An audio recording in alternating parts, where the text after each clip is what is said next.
Isabel Vetter with Music Mastery, and today I'll be showing the setup, posture, and playing position for the French horn. So to begin with the setup, I always make sure that I have a nice chair that has even though you don't use the back, when you're playing, because we gotta make sure that we're sitting at the edge of our seat and not way back here relaxed. So I always make sure that I have a nice chair that has lots of space and no armrest. I know that it can be tempting to just go find your favorite lounge chair at home when you're about to go practice and just use the armrest and maybe even put your horn on the armrest, but that's not the way to go. It's nice to have a nice open area around you, so nothing blocking that because your sound is very important. And I always have my feet firmly placed on the ground, so also make sure that you're not sitting on a hill or anything. And so both feet on the floor, and they should be pointing towards where you're looking. So if I'm looking this way, I don't want my feet to be way over here. I want them to be just right in front of me. And so that'll just help you be more grounded with your sound.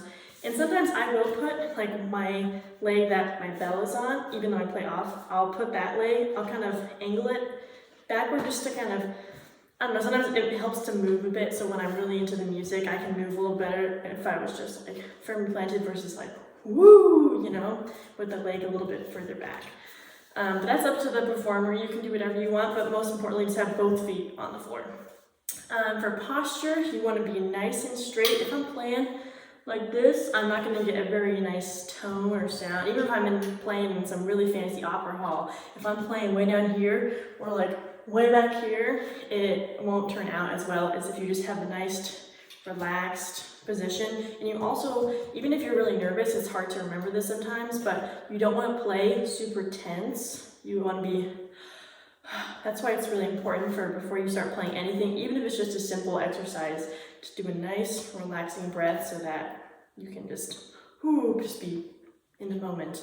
And then for playing position, so when I started playing French horn, I began on my knee. So I would play on my knee like this.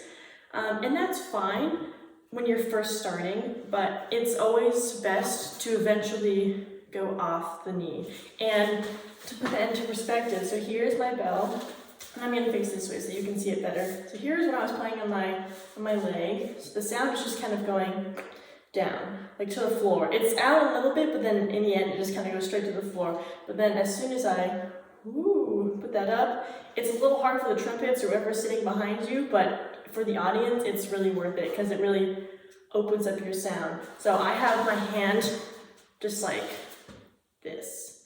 So it's at kind of it's kind of a right angle, and then for your hand inside of the bell, how I was taught is just put it right at your side and see this position that my hand is at my side. It's going to be exactly like that in your horn. And so to put it in your horn, so here's the little opening. So I have my little relaxed hand, and I'm not going to put it here, and I'm not going to put it here, and I'm not going to put it there, and I'm not going to totally stop it unless the music calls for that, which is another topic, but you're going to put it right here. So here's the bottom and here's the top, and you're going to go a little bit to the right of that top. So I'm going to go over here. And it's kind of hard to tell, but yeah, so just think. And also it'll make more sense if you're playing off your leg, because it's really easy when you're playing on your leg to just totally get lazy with your hand and just kind of I don't even put it in there because it's it's resting on my leg. But as soon as you take it off, then you realize how much support that hand can offer you. So it's good to have it in a nice comfortable position. And I have my bell resting right in this middle section and also on my thumb. So it's just kind of holding it right there. So yeah, I hope that this video was really helpful to you. And if you're enjoying these videos, make sure that you and your friends who play music check out musicmastery.band so that everyone in your section can get some helpful tips about the position, setup, and everything about French horn. And I'm looking forward to seeing you guys more and hope that this was a nice little helpful video for you. Thank you.